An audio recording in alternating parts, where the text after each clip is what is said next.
Chapter 18 of The Masterpiece, read by Mrs. Yaniga. Turtle Beetle Battle.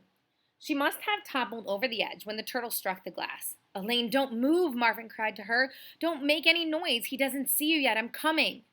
Thank goodness she was on her back, Marvin thought, because Elaine was definitely not a swimmer. On her back, at least, she could float, but she couldn't do anything to save herself. And with the turtle careening through the water like that, it was only a matter of time till he saw her. Marvin dashed around the rim of the tank, his eyes never leaving his cousin. When he reached the back of the aquarium, he cautiously climbed over the edge and started down the inside wall.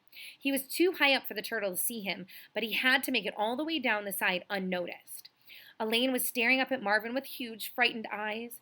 The turtle glided and dipped through the water, inches away, his long, glistening neck thrashing back and forth like a sea monster. Marvin waited till the turtle was facing the front of the tank, then ran quickly down the back wall. The glass was slippery with condensation. As soon as the turtle turned towards him, Marvin froze. Elaine was drifting towards the large rock, and the turtle was now heading that way, stumping legs churning the water. Marvin tried to think what to do. The easiest thing would be to crawl onto the rock and pull her out when she floated close enough. But there wasn't time. The turtle was swimming straight for her. "Elaine," he cried, "when I grab your leg, hold tight." Taking a deep breath, Marvin dove off the wall directly into the cloudy green water. Immediately, he was submerged. As soon as he opened his eyes, he could see the turtle's massive underbelly above him, his legs thrashing towards Elaine, who had caught into the propulsion, spinning wildly. Marvin shot up towards Elaine's black shell, reaching blindly for her leg. He sensed, rather than sawing, the snapping jaws of the turtle, just as he yanked Elaine away with him into the depths. They dove down, through the dark water, with Marvin zigzagging just out of reach of the turtle. Marvin swam as fast as he could, but minus his peanut shell float and his one leg gripping Elaine, he had neither the strength nor the speed that he was used to. Every time he glanced behind him, the turtle's head loomed close, his beady eyes fixed on the two beetles. Finally, they reached the rock. Marvin heaved Elaine over the edge of it and gasped for breath, then immediately swam away, hoping the turtle would follow him instead. They had no hope of escaping together. It would take too long to climb out of reach. Fortunately, the turtle swerved after Martin, who zoomed to the opposite end of the tank. Rushing directly to the corner, Marvin lifted two legs out of the water and frantically tried to pull himself up. But the glass was too slippery. He crashed back into the pool just as the turtle descended on him with jaws snapping. "Marvin!" Elaine screamed. Marvin ducked under the turtle's open mouth and hurled himself at the neck. He grabbed tight with his 6 legs. The turtle swung his head back and forth, twisting and writhing. Marvin clung tighter. Then the turtle spun back towards the rock, gliding swiftly through the water.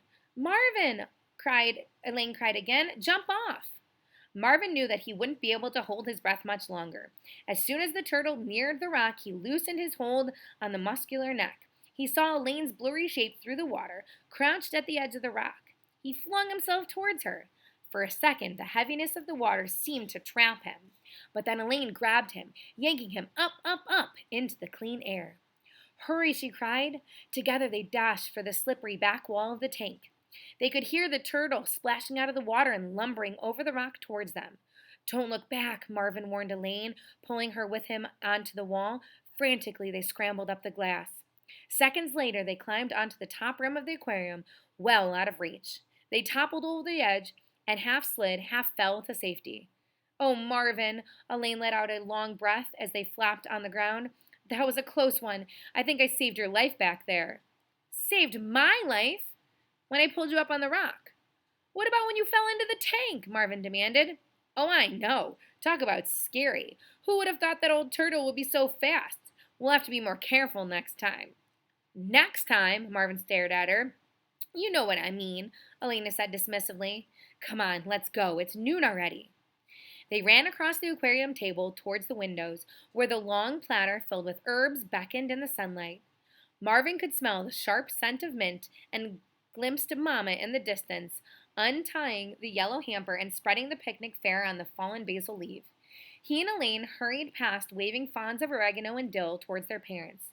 "There you are," Mama said. "I was beginning to worry." Aunt Uncle Albert smiled at them. I told her, what trouble can they possibly get into with a bunch of plants? There aren't any humans around. Marvin and Elaine exchanged sheepish glances. Sorry, Marvin said. We were having so much fun we didn't notice the time, Elaine added brightly. Oh, that's all right, Mama replied. That was the whole point of coming here today, so you two could relax, especially you, Marvin. Marvin secretly made a face at Elaine, but she only shrugged. I'm starving, Papa exclaimed. Let's eat.